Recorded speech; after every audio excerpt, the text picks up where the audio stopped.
حارقة من أجل تأبين أخينا العزيز الفقيد شهيد الوجيب. لذا نحمل الدولة المغربية مسؤوليات ما آلت إليه الأوضاع في هذا الربوع الحبيب.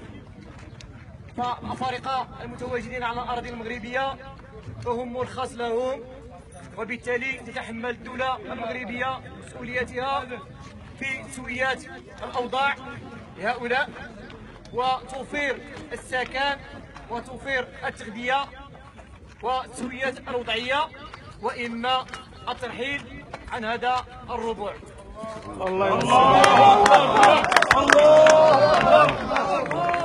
فما يعيشه هؤلاء من حرمان لا ينفصل عما يعيشه مجموعة من المواطنين المغاربة المهمشين.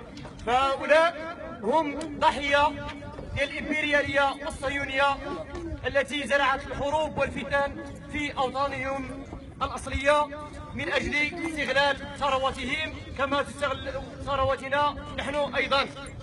لذا نحمل المسؤولية من جديد للدولة المغربية بمؤسستها من أجل حمايتنا كمواطنين مغاربة ومن حمايتهم كمهاجرين مقيمين فوق الأراضي المغربية، سواء كانوا أفارقة أو أجانب من جنسيات أخرى. وتحية للجميع.